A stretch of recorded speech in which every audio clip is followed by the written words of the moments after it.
Vienna, what an awesome place to spend your 25th wedding anniversary. Let's explore.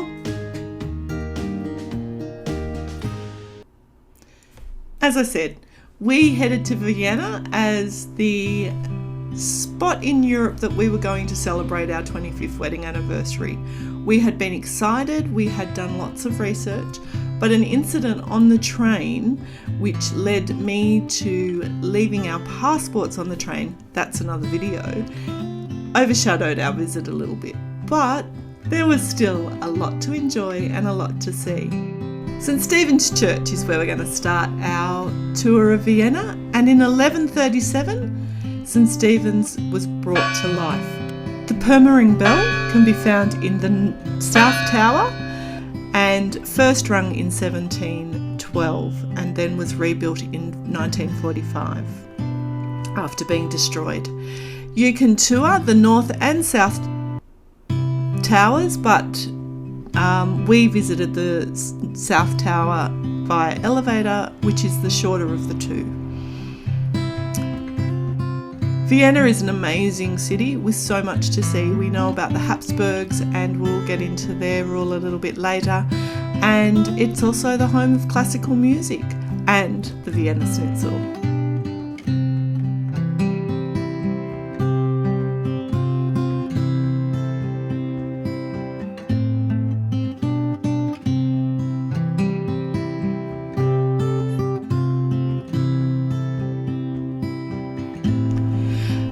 We stayed at the Hotel Osteria just off the Kärntnerstrasse, the main pedestrian shopping area in Vienna.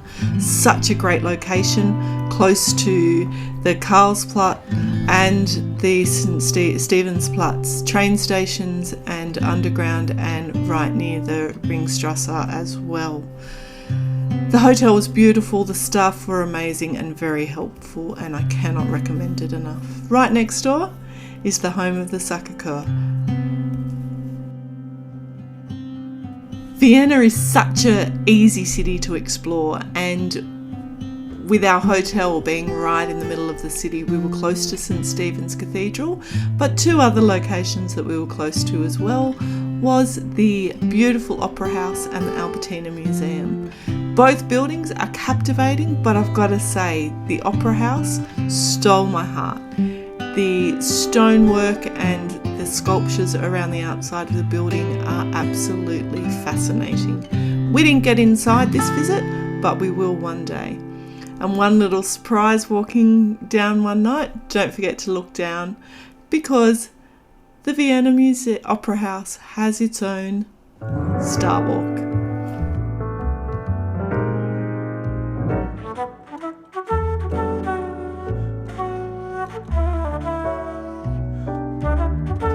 We even popped in to have a look at the Danube Canal, a little arm of the Danube River in Vienna.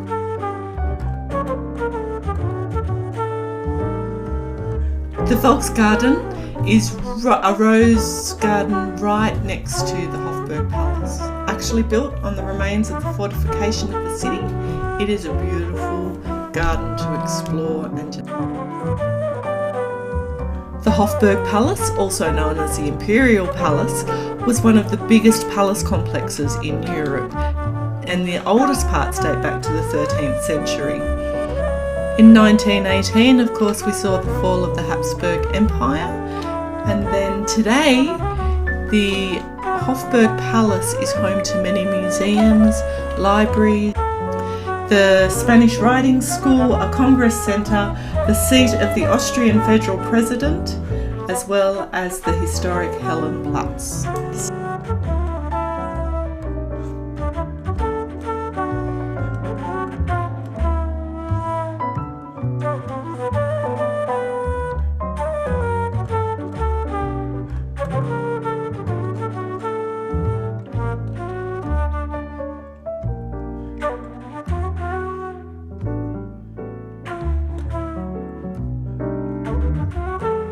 The Berg Theatre was first opened in 1540 and today is one of the most famous theatres in the world.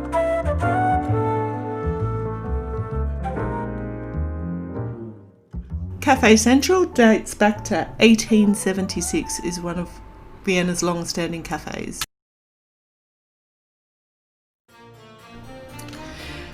In 1569, this bit of ground was purchased by the Habsburgs and it became Schönbrunn Palace. Originally, it started life as a hunting lodge, but then grew into the palace that we see today.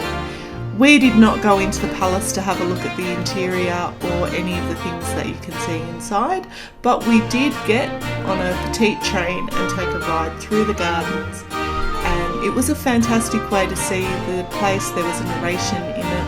This is the Palm House, which is inspired by France, obviously, and it was worth it. Also in the gardens you have the Tiergarten Schönberg, which is one of the oldest zoos in the world, the Gloriette, which has fantastic views looking back to the palace. We were great. We were actually able to stay here for about 10 minutes and get some photos and just take in the magnificent view.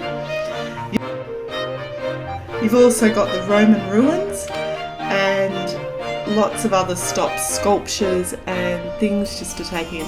This two women walking was one of my favourites.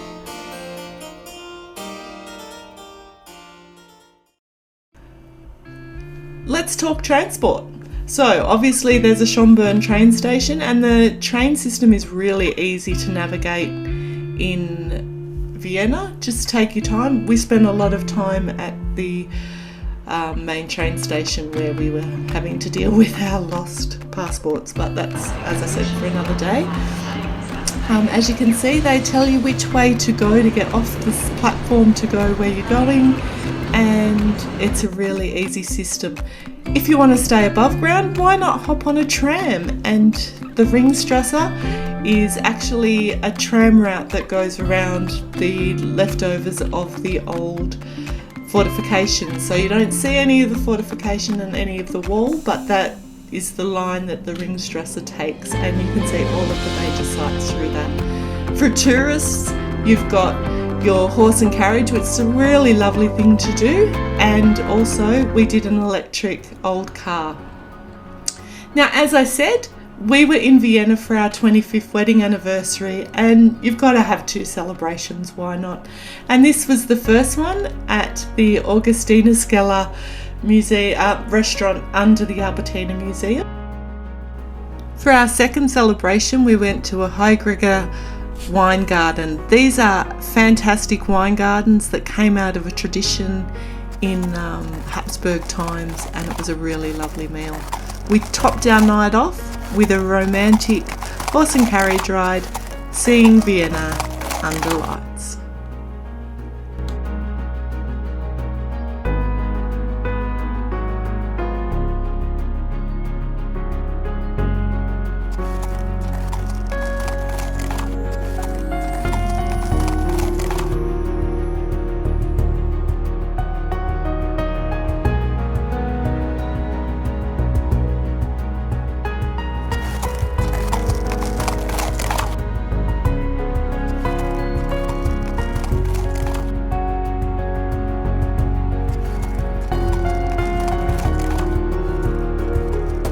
We could not have picked a better place to celebrate our 25th wedding anniversary. Whether it's taking it in by streetlight or in the middle of the day with the sun shining, Vienna is gorgeous, it's beautiful and so worth exploring. Thanks for joining me today. If you liked what you saw, hit the like and subscribe buttons, and why not share it with a friend? We're going to give you more and more destination overviews and travel tips coming your way soon. Thanks for watching and travel brilliantly. Bye.